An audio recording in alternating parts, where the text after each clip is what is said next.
Prime Minister Narendra Modi held deliberations with the US think tanks on the first day of his US visit. He shared his perspective on various issues of mutual interest. PM Modi also thanked US President Barack Obama for returning the lost sculptures and cultural artifacts to India.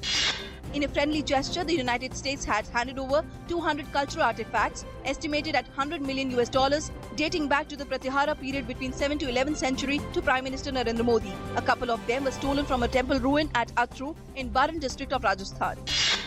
Honoring sacrifice, saluting valor, the Prime Minister laid wreath at Arlington National Cemetery and Columbia Space Shuttle Memorial. On PM Modi arrival in Washington, a loud cheers by people from the Indian community could be seen. During his 2-day visit to the United States, PM Modi to hold meeting with President Barack Obama.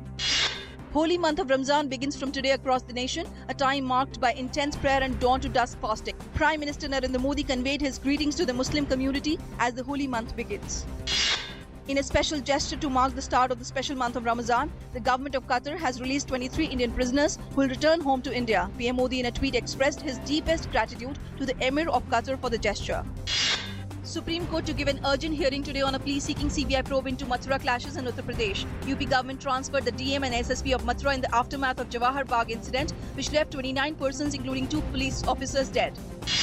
Former Chhattisgarh CM and senior Congress leader Ajit Jogi made a formal announcement to float a new political outfit. Jogi released a quote-me declaration in which he claimed to form his government with full majority in 2018 assembly elections in Chhattisgarh. Reserve Bank of India to unveil bi-monthly monetary policy review today. The benchmark rates are likely to be kept unchanged.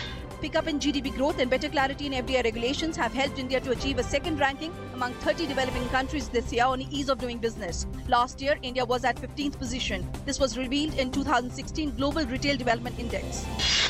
Government is fully committed to empower public sector banks to take prudent commercial decisions. Union Finance Minister Arun Jaitley has reviewed performance of public sector banks and asked the banks to deal firmly with rising non-performing assets.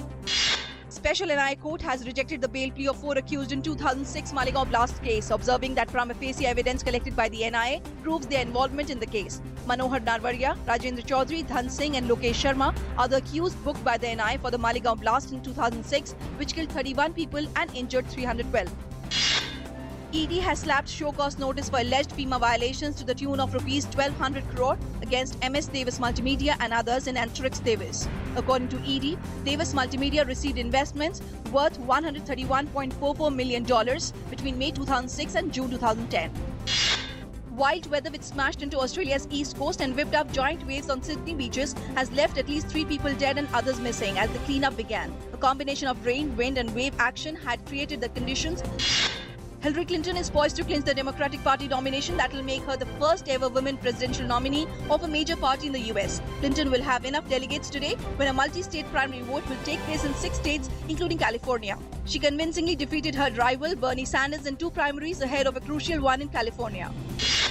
Narsingh Yadav to represent India at Rio Olympics. The Delhi High Court yesterday dismissed wrestler Sushil Kumar's plea, seeking a trial for selection for Indian entry in 74 kg category in wrestling.